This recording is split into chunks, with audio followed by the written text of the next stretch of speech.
सत्यं परं धीमहि। वेद व्यास जी भगवान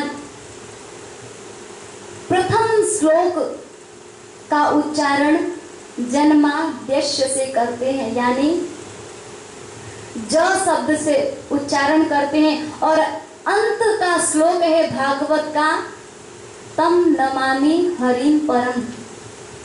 परम में जाकर के अंत करते हैं।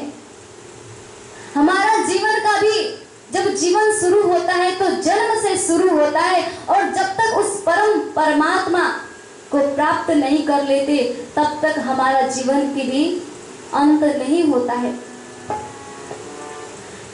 ज शब्द से स्टार्ट करते हैं, प्रारंभ करते हैं। जैसे और ज में स्टार्ट करके प में एंड करते हैं। हम हारमोनियम बजाते हैं, जब तक हारमोनियम का सा पकड़ में नहीं आता तब तक प भी पकड़ में नहीं आएगा। सा मतलब सतगुरु, सतगुरु के चरण पकड़ने से फिर प रूपी परमात्मा पकड़ में आ जाएंगे। एक संत ने बड़ा सुंदर दोहा कहा है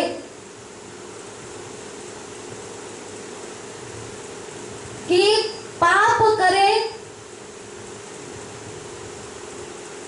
सुख मिले, पाप करे मुक्ति मिले, और अंत में कहते हैं कि पाप करो सब कोई।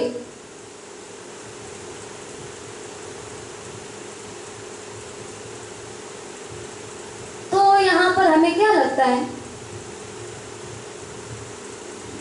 पाप करे भक्ति मिले, पाप करे सुख होए, पाप करे मुक्ति मिले, पाप करो सब कोई। यहाँ पर क्या पाप को महत्व दे रहे हैं कि पाप करो आप लोग?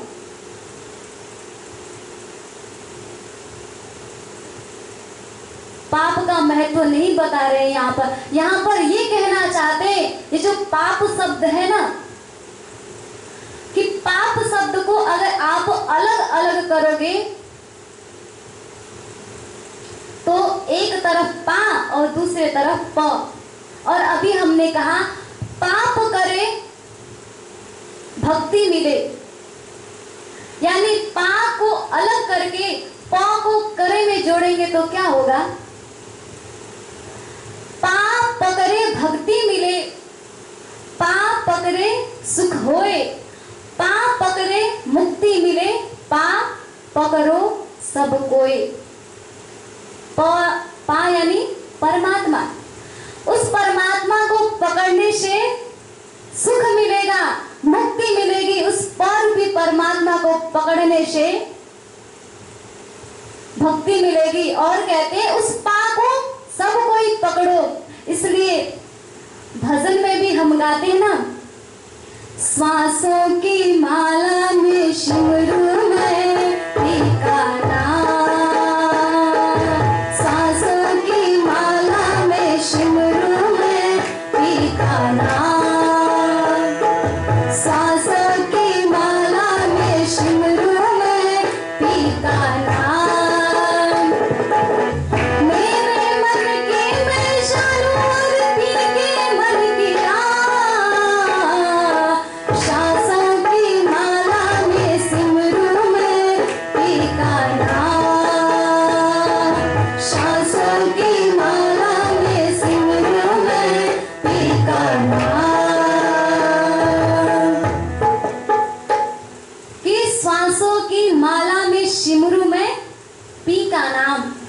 मतलब परमात्मा।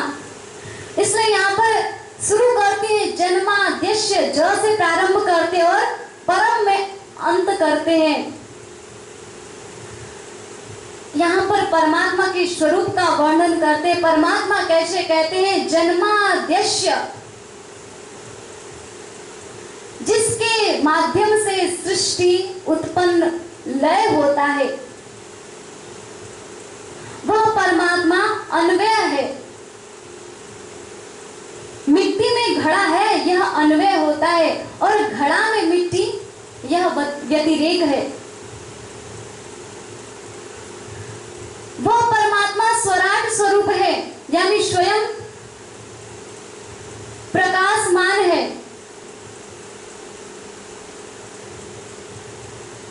वह परमात्मा अपने संकल्प से तेने ब्रह्म हृदय आदि कवये,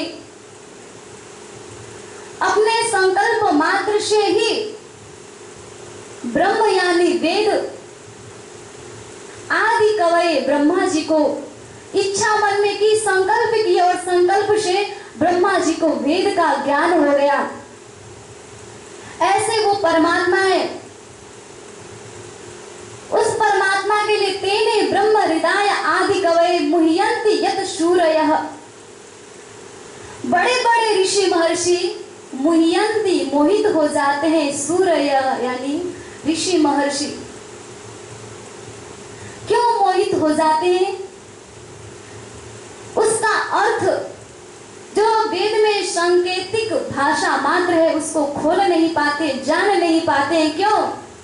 जा कारण माया रची शास्त्र भिता कारण,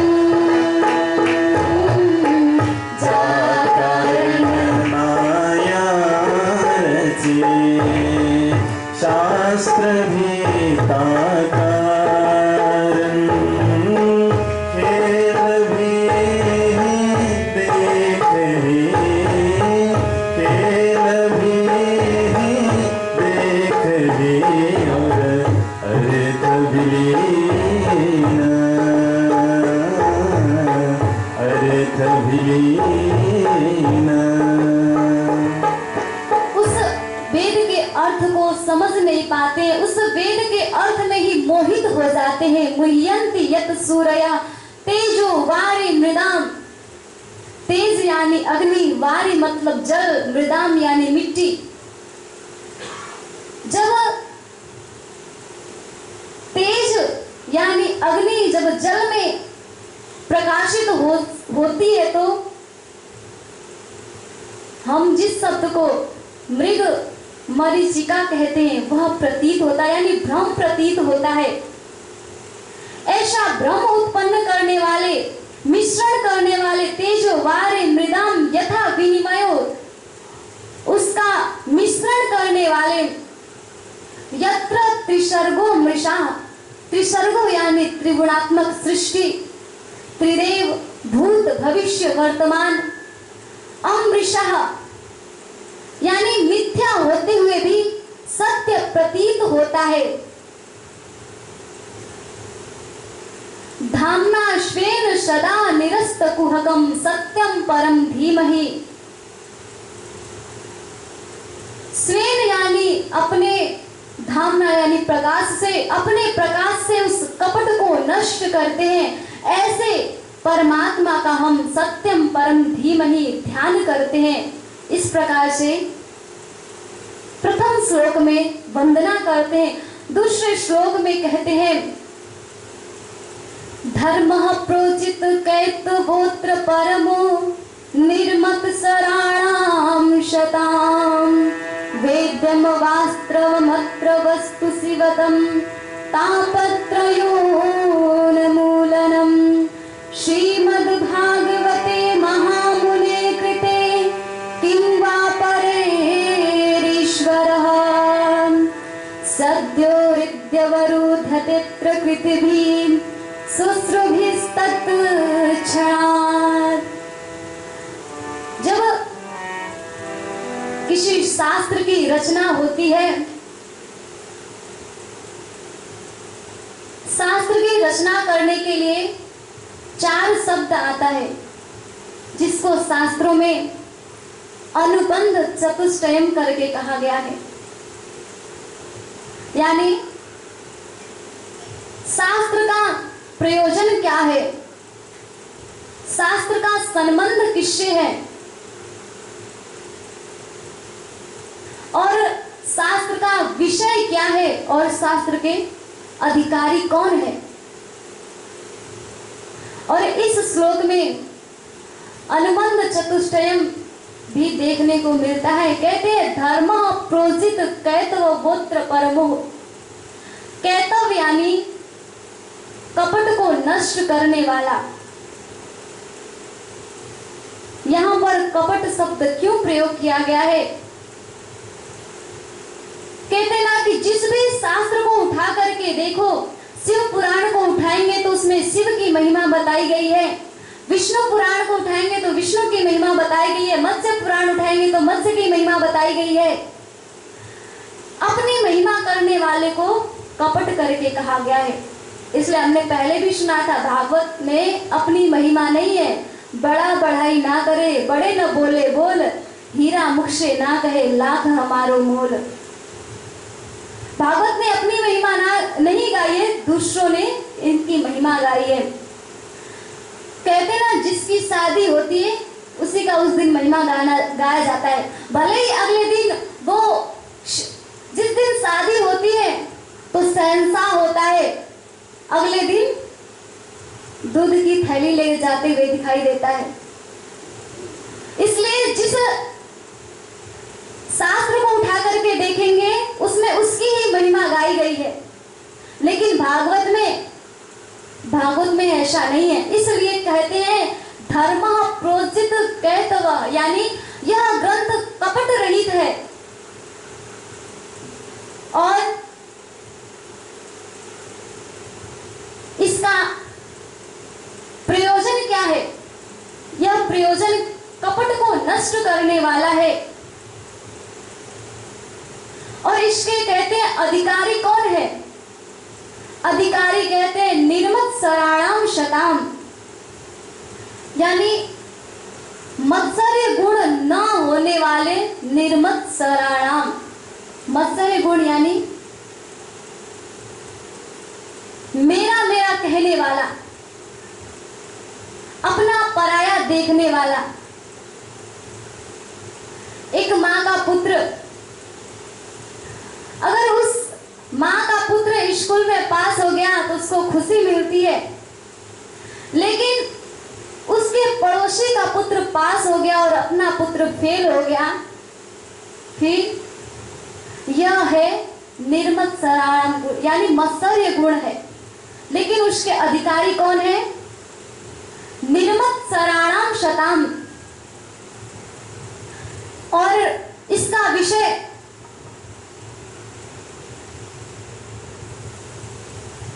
और इसका संबंध किससे है? कहते हैं इसका संबंध शिवदम यानी कल्याण करने वाला उस परमात्मा के साथ में इसका संबंध है। और यह कथा क्या करती? कहती तापत्र योन मूलनम, हमारे अंदर जो काम क्रोध इत्यादि है उसको जड़ से नष्ट करती है। उन्मूलनम, इसको काटती नहीं, इसको जड़ से नष्ट कर देती है। क्योंकि अगर वृक्ष को काट दिया जाए तो वह पुनः उत्पन्न हो सकता है, लेकिन अगर जड़ से उखाड़ दे तो फिर वह नहीं पनप सकता। और इसके रचयिता श्रीमद् भागवते महामुने कृते, रचयिता वेदव्यास जी हैं। और इस भागवत को श्रवण करने की इच्छा मात्र रखने से सद्यो हृदय वरुध्यतित्र कृतिभि शुश्रूभिस्तत्क्षणात्, वह परमात्मा हमारे हृदय में आकर के बध जाते हैं। बैठते नहीं है, बधते हैं। आप सभी कथा में बैठे हैं, बैठा हुआ व्यक्ति उठ सकता है, कथा से बाहर जा सकता है, लेकिन जो व्यक्ति अगर बध जाता हो, हम आपको इस कथा में बांध दे तो आप उठ नहीं सकते जब तक कथा पूर्ण ना हो। भगवान बध जाते हैं। और तीसरे श्लोक में कहते हैं निगम कल्प तरोर गलितम, वेद रूपी वृक्ष का फल ये श्रीमद् भागवत है। कैसा फल है? कहते हैं गलितम फलम, पका हुआ फल है, मीठा ही मीठा है। फिर अब कहते हैं कि अपना गुण की महिमा तो सब लोग करते हैं, अपनी महिमा तो सभी करते हैं। किसी घर में बेटे की शादी हो तो बेटा की तो बड़ाई करेंगे, बेटा ऐसा है, लड़की देखने जाएंगे तो बड़ा गुणवान है, सुंदर है, इसकी जॉब ऐसी है। अपने गुण की तो सभी महिमा करते हैं, लेकिन कहते हैं इसके गुण की वेदव्यास जी भगवान ने श्रीमद् भागवत को लिखा है तो अपने ग्रंथ की तो सभी महिमा करेंगे, लेकिन ऐसा नहीं है। एक व्यक्ति तरबूजा बेच रहा था और बेचते बेचते क्या बोल रहा था, चीनी से मीठा तरबूजा है, बार बार चिल्ला रहा था। तो एक वहीं से व्यापारी गुजरा और उसने तरबूजा खरीदा और खाया। खाते समय तो इतना फीका तरबूजा, उसने पूछा आप तो बोल रहे थे चीनी से मीठा है, ये तो बहुत फीका है, बिल्कुल भी मीठा नहीं है। तो उस जो बेचने वाला व्यक्ति ने कहा, हाँ मैंने सही कहा, चीनी से मीठा है, यानी चीनी डालने पर यह मीठा होगा।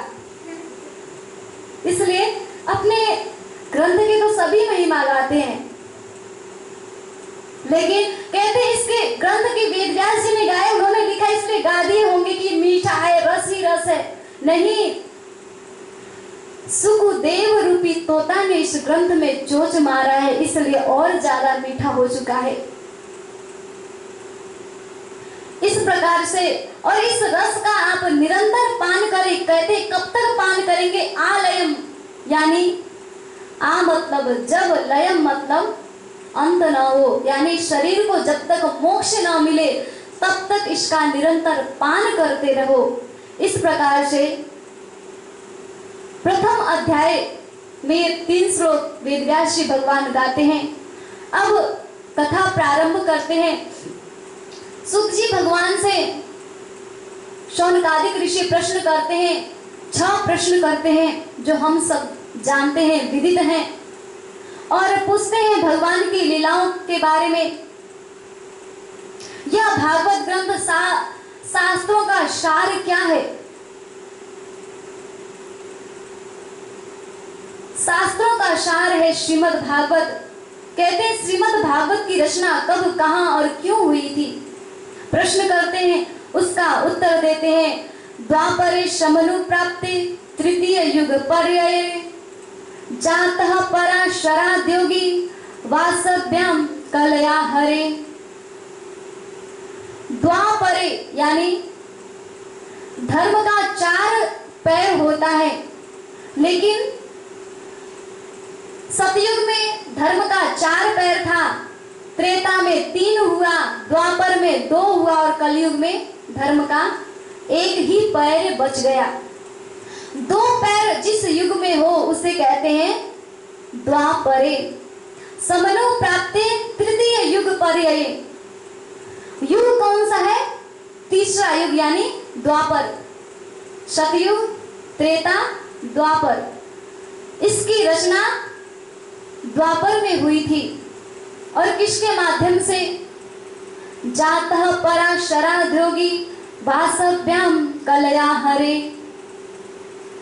वेद व्यास जी भगवान के द्वारा इस ग्रंथ की रचना हुई है।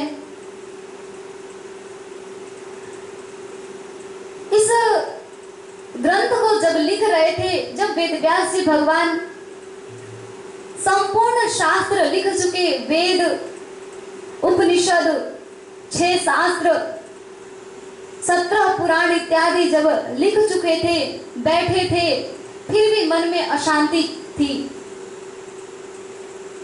अशांति अपने मन में थी, लेकिन वो सोचते मैंने इतने सारे ग्रंथ को लिखा हूं, फिर मेरे मन में शांति क्यों नहीं मिल रही है? अशांति से अपनी कुटिया में बैठे थे। उस समय नारद जी का आगमन होता है। नारद जी आकर के कहते हैं कि हे भगवान, आपने कैसा कार्य किया है पता है? आपने तो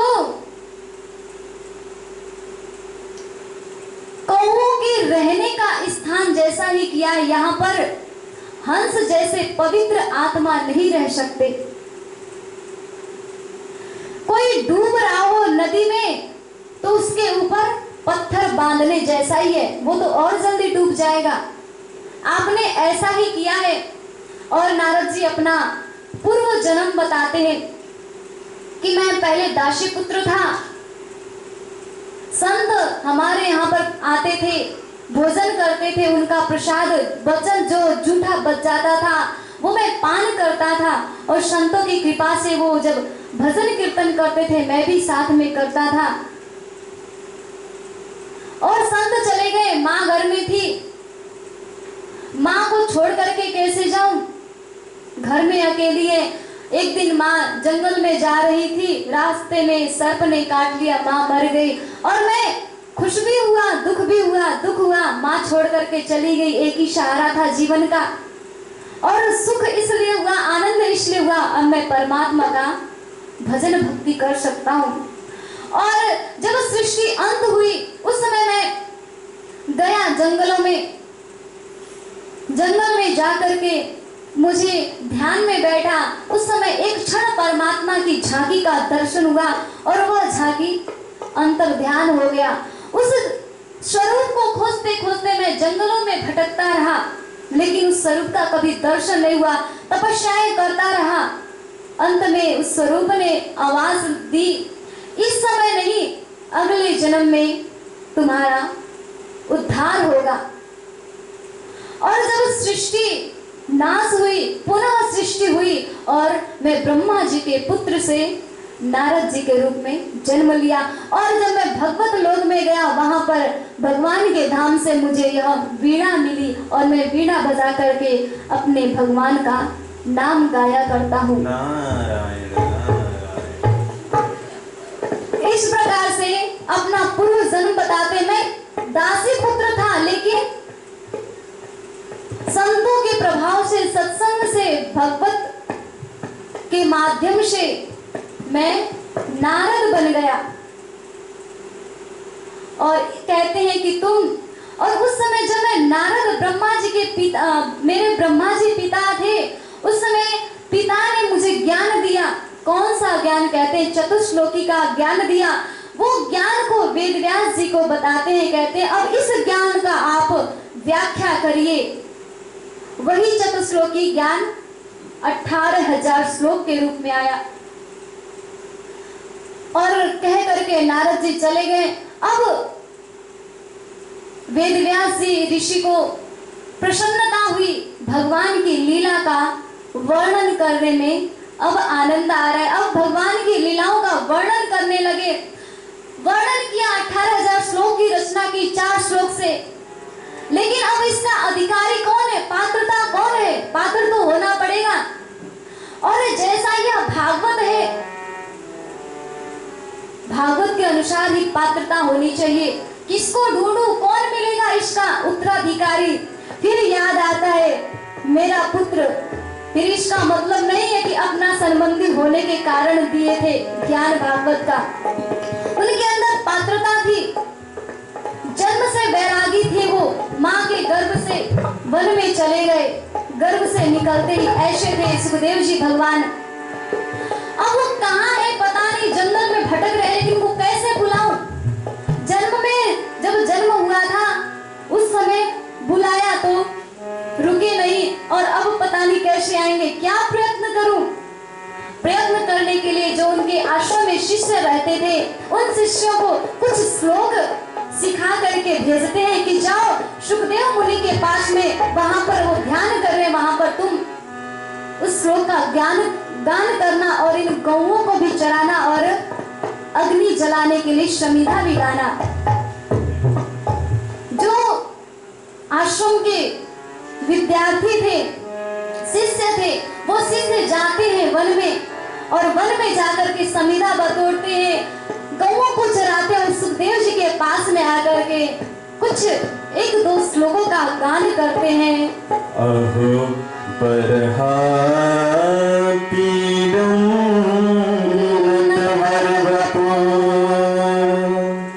कर्णयो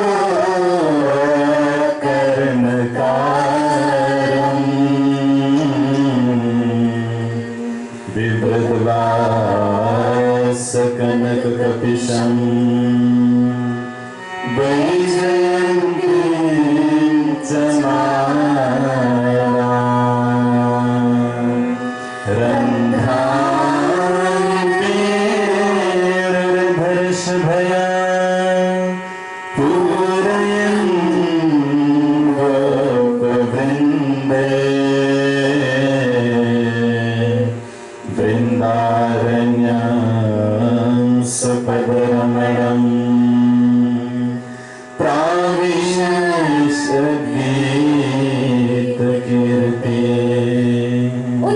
उनका स्वरूप का वर्णन करते हैं कि स्वरूप उनका वरहा पीडम नटवर वपु कर्णयो कर्णिकारम विप्रद वाश कनक कपिशम वैजयंतीं च मालां रंध्रान वेणु रदर्शुदया पूरयन गोपवृंदै वृंदारण्यम स्वपदरमणम प्राविशद गीत कीर्ति।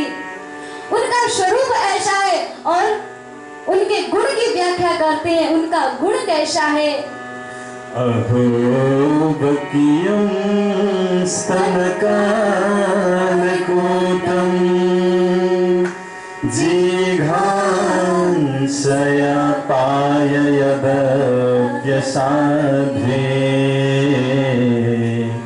लेवे गतिं धर्त्युचितां ततोऽन्यम् कं वा दयालो शरणं व्रजेम।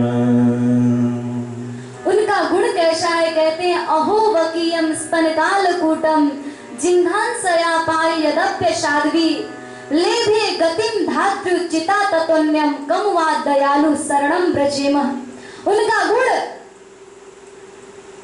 तो पूतना आई थी स्तन में जहर लगा करके उन्होंने क्या किया?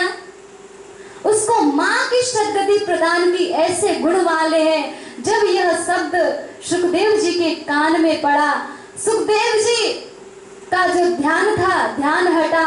पूछते हैं शिष्यों से, अरे तुमने यह कहां से सीखा? बोलते हैं शिष्य ये हमारे गुरुदेव ने सिखाए हैं। फिर पूछते तुम्हारे गुरुदेव का नाम क्या है? कहते हैं वेद व्यास पाराशर।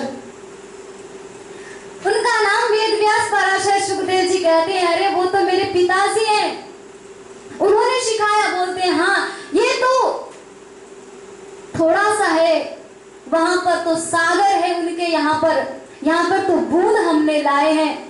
ऐसे तो भंडार है उनके यहाँ पर। अब सुखदेव जी कहते हैं अब पिताजी भी वृद्ध हो चुके हैं, अब वसीयतनामा अपने नाम में करा लेना चाहिए। अब पिताजी भी कब चले जाएं, इसलिए अब उस ज्ञान को लेने के लिए पीछे पीछे चल पड़ते हैं। वहां पर जाकर के देखते हैं जब वेदव्यास जी ने सुखदेव महाराज को आते हुए देखा, बड़े प्रसन्न हुए। आंखों पर विश्वास नहीं हुआ कि मेरा पुत्र स्वयं चल करके आ रहा है और इस ज्ञान को लेने के लिए। और जब पुत्र को ज्ञान दिया, 18,000 श्लोक का ज्ञान दिया, पुत्र तो मंत्र मुग्ध हो गए और मस्ती में झूमने लगे। श्रीमद् भागवत कथा किसकी है? सुखदेव जी ने परीक्षित को सुनाई। यह सुखदेव कौन है? कहते हैं गोलोक धाम में राधा कृष्ण रहते थे और वहां पर तोता के रूप में सुखदेव भगवान रहते थे। और जब कृष्ण के पास में जाते थे तो राधा राधा शब्द बोलते थे, और जब राधा के पास में आते थे तो कृष्ण कृष्ण शब्द बोलते थे। राधा ने कहा कि हे सुख, अब तुम धरती में जाओ, वहां पर भी मेरे गुण का, नाम का स्मरण करना और सबको जगाना है। तो अब आकर के बिना गुरु किए कैसे हम दूसरों को जगा सकते हैं? आते हैं और इधर एक बार घटना घटती है कैलाश में। एक बार कैलाश में नारद बाबा पहुंचे माँ पार्वती के पास में और कहते हैं आजकल तो कलयुग इतना चढ़ गया है सिर पर, कोई किसी से प्रेम ही नहीं करता। पार्वती माता कहती है ऐसा क्यों कह रहे हो, हमारे पति हमसे बहुत प्रेम करते हैं। बोलते नहीं माता, बस भगवान दिखावा करते हैं, तुमसे प्रेम नहीं करते। बोलते नहीं, बहुत करते हमसे प्रेम। उस समय कहते हैं अच्छा प्रेम करते हैं, ये बताओ तुम्हें एक क्षण के लिए अलग कर सकते हैं, लेकिन जो गले में नरमुंड की माला है वो किसकी है?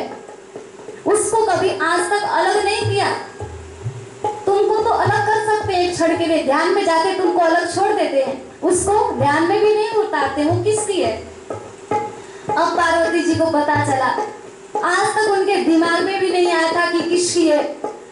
अब नारद जी तो नारायण नारायण करके चले गए। शिव जी आए, पार्वती माता बैठी हैं चुपचाप होकर के। वहां पर शिव जी से पूछती है, मेरा प्रश्न पूछते हैं तुम उदास क्यों हो?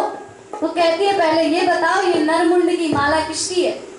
बोलते हैं अरे पार्वती ये तुम्हारी ही है, मैं तुमसे इतना प्रेम करता हूँ, तुम्हारी ही माला लगाता हूँ और किसी की नहीं है।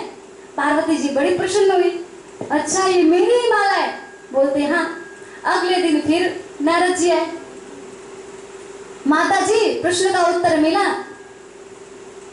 पार्वती माँ ने कहा हाँ मिला, मैंने कही थी ना मुझसे बहुत प्रेम करते, वो नरमुंड की माला किसी और की नहीं मेरी ही है। बोलते हैं अच्छा, फिर तो मैंने सच में मान लिया कि तुम्हारे जो भगवान है ना तुमसे बिल्कुल प्रेम नहीं करते। बोलते अरे वो तो माला मेरी है, फिर प्रेम कैसे नहीं करते? बोलते नहीं, अब तो मैं पूरा विश्वास हो गया। बोलती है क्यों? एक बात बताओ, जब तुमसे प्रेम करते हैं तो तुम इतनी बार मर चुकी और वो कभी नहीं मरे, प्रेम करते तो तुम्हें मरने देते? अब पार्वती जी फिर अब तो सोचने लगी सच में मेरे पति मुझसे प्रेम नहीं करते, अब तो मैं भी जान गई। नारद जी जा रहे थे, रास्ते में शिव जी मेरे बोलते हैं भगवान माता जी बुलाई है, बहुत जल्दी बहुत बड़ा काम है, जल्दी पधारी कुटिया में, माता जी बुला रही हैं आपको। भगवान समझ गए कुछ ना कुछ गड़बड़ हुआ है। उस समय जाकर के अब देखते हैं माता भूल करके बैठी है, कारण पूछते हैं तो कहती तुम मुझसे प्रेम करते हो, मैं इतने बार मर चुकी और तुम एक भी बार नहीं मरे। उन्होंने कहा मैं अमर कथा का पान किया हूं। बोलते अब अमर कथा वो मुझे भी पान कराइए। जाते हैं एक वन गुफा में, वहां पर डमरू बजाते सब पशु पंक्षी भाग जाते हैं। वहां पर पार्वती जी को बैठ करके कहते हैं देखो मैं ध्यान में होकर के कथा करूंगा और तुम हुंकार भरते रहना। उसी समय एक तोता और तोती का जोड़ा था पेड़ पर, डमरू की आवाज से वो दोनों उड़ गए, लेकिन अंडा वहीं पर था, उसका अंडा तो फूटा नहीं था। जब भगवान शिव कथा करने लगे, शुरू करने लगे, उसी समय कथा के तेज से वह अंडा फूट गया और उसमें से एक तोता का बच्चा बैठा था। और जैसे कथा होने लगी इधर पार्वती माता को नींद आई, सो गई। अब उस समय उस तोता ने सोचा अगर ये सो गई तो मैं कथा कैसे श्रवण कर पाऊंगा। और तोता की आदत होती है दो चार बार नाम सुन ले तो वो रटने लग जाते हैं। उन्होंने हुंकार सुना था, हूं सुना था, अब वो भी तोता हूं करने लगा। भगवान शिव कथा संपूर्ण करके जयकारा लगाते हैं। पार्वती जी की आंख खुलती है, प्रभु माफ कर देना मैं तो कथा से सुन नहीं पाई, मुझे निंद्रा आ गई। फिर बोलते अच्छा तुम्हें निंद्रा आई, फिर सुन कौन रहा था कथा को? देखते हैं बगल में एक तोता बैठा हुआ है, अपना त्रिशूल लेकर के मारने के लिए दौड़े। वो तोता भागते भागते आया और वेदव्यास जी की पत्नी जम्हाई ले रही थी, उनके गर्भ में प्रवेश हो गया। उस समय भगवान शिव त्रिशूल लेकर के मारने के लिए दौड़े और कहते इस गर्भ में, इसके पेट में मेरा दुश्मन बैठा है, मैं मार करके छोड़ूंगा। तो वेदव्यास जी भगवान कहते हैं आप सच में भोले हैं, बहुत भोले, इसलिए उनका नाम भोले भी पड़ा है। आप बहुत भोले। अरे जब पार्वती को सुना रहे थे, किस लिए? अमर करने के लिए। इस तोता ने सुना है क्या ये तोता अमर नहीं हुआ? कह करके चले जाते हैं शिव भगवान। ये वही सुखदेव यहाँ पर आकर के जब श्रीमद् भागवत श्रवण करते हैं, 18,000 श्लोक जब श्रवण किए, श्रवण करके मस्ती में झूमने लग जाते हैं। और कथा किसकी है? सुखदेव भगवान परीक्षित को सुना रहे हैं। वक्ता तो तैयार हो चुका है, श्रोता बाकी है। सुखदेव भगवान श्लोकों में मदमस्त होकर के जंगल में जा रहे हैं और मस्ती में झूमते हुए क्या कहते हैं? अरे चढ़ गई शाम की मस्ती चढ़ गई। अरे चढ़ गई शाम की मस्ती चढ़ गई।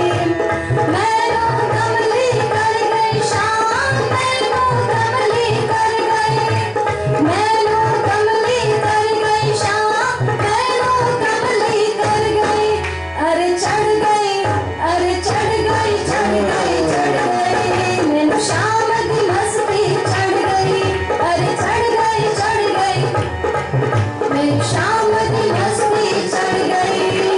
इस मस्ती में सुध बुध खोई, दुनिया दी मैनू लाज भी कोई। इस मस्ती में सुध बुध खोई, दुनिया दी मैनू लाज भी कोई। आया है सो जाएगा राजा रंग फकीर, कोई सिंहासन छोड़ चला और बांध जात जंजीर। इस मस्ती में शुद्ध बुद्ध कोई, दुनिया की मैनू लाज भी कोई। इस मस्ती में शुद्ध बुद्ध कोई, दुनिया की मैनू लाज भी कोई। चढ़ गई मैनू शाम की मस्ती चढ़ गई। चढ़ गई मैनू शाम की मस्ती चढ़ गई।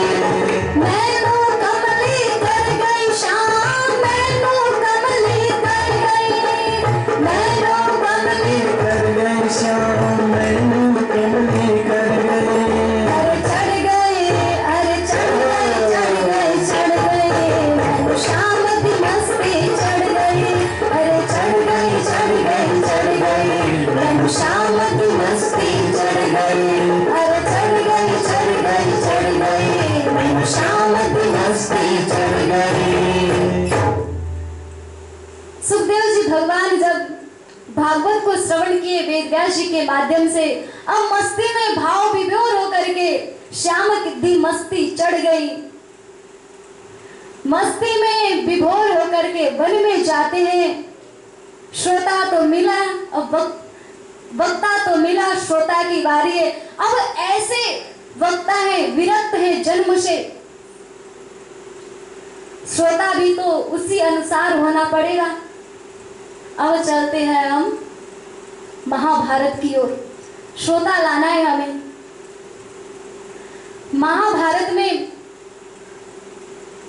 महाभारत का युद्ध समाप्त हो चुका था। दुर्योधन रणभूमि में पड़ा कहार रहा था। उस समय अश्वत्थामा आते हैं और कहते हैं, एक दृश्य देखते हैं रात्रि में, और उस दृश्य को देख करके उनके बुद्धि में एक घटना घटती है और आकर के दुर्योधन से कहते हैं, पांडवों को तुम सबने मिल करके नहीं मार पाए, लेकिन मैं पांडवों को मार करके तुम्हारे सामने लाऊंगा। पांडवों का सिर काट करके तुम लोगों के सामने लाऊंगा, आपके सामने प्रस्तुत करूंगा और आपको प्रसन्न करूंगा। अपने रक्त से दुर्योधन ने उनका राज तिलक किया। रात्रि में गए, इधर कृष्ण पांडवों की विजय में कहते हैं कि पांडव, आज हम यहाँ पर अपने शिविर में नहीं सोएंगे, चलो कहीं और बाहर सोएंगे। क्यों? आज हमने युद्ध को जीता है, इसके खुशी में। पांडवों को लेकर के अन्यत्र चले गए। वहां पर 5 पांडवों के जो पत्नी है द्रौपदी, उनके 5 पुत्र लेटे हुए थे।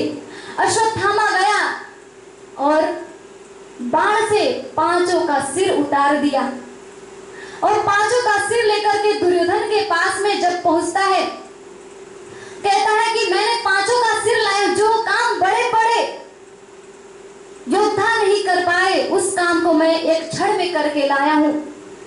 दुर्योधन भीम से जलता था, उसने कहा भीम का सिर दो मुझे, मैं भीम का सिर चाहता हूं, उसको देखना चाहता हूं। जब भीम का सिर ला करके देते हैं उस समय दुर्योधन कहता है तुमने क्या अनर्थ कर दिया, ये 5 पांडव नहीं, ये 5 पांडव के 5 पुत्र हैं। कम से कम हमारे पुत्र नहीं थे, हमारा वंश नहीं था, पांडव के वंश से तो हमारा वंश चलता, कौरव पांडव का वंश में चिराग तो रहता, तुमने उस चिराग को भी नष्ट कर दिया। और इस दुख के कारण दुर्योधन की मृत्यु हो गई कि अब हमारे कुल का रोशन नहीं होगा, अब हमारे कुल को कौन उजागर करेगा।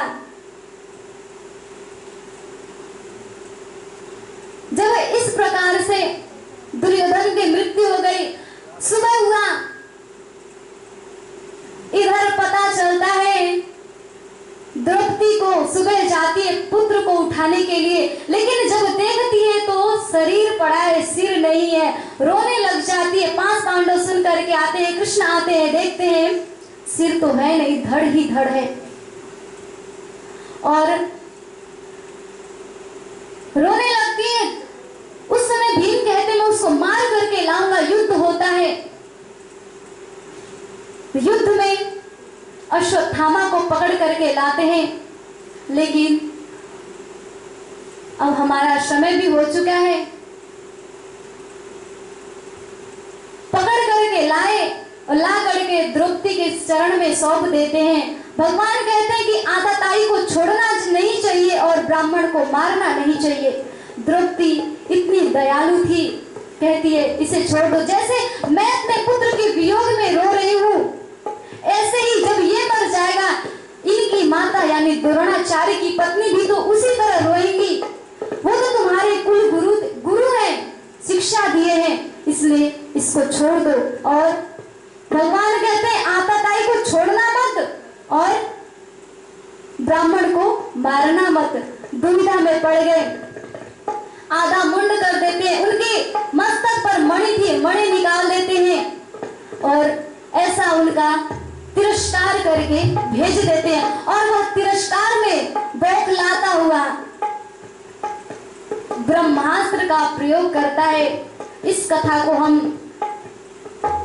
तृतीय दिवस के दिन में श्रवण करेंगे और आज की कथा को हम यहीं विराम देंगे। आप सभी से अनुरोध है समय पर आए और कथा का लाभ लें। इतने ही कहते हुए आज की कथा को यहीं पर विराम देना चाहती हूँ। जय जयकारा के साथ बोलिए श्री कृष्ण कन्हैया लाल की जय, सद्गुरु महाराज की जय, श्री प्राणनाथ प्यारे की जय, श्रीमद् भागवत महापुराण की जय, श्री वेद व्यास जी भगवान की जय, श्री सुखदेव जी भगवान की जय जय, भारत माता की जगत जननी गौ माता की जय, भक्त वत्सल भगवान की जय जय, जय जय श्री राम, जय जय श्री राम, जय जय श्री राम। श्याम राधा वर कृष्ण चंद्र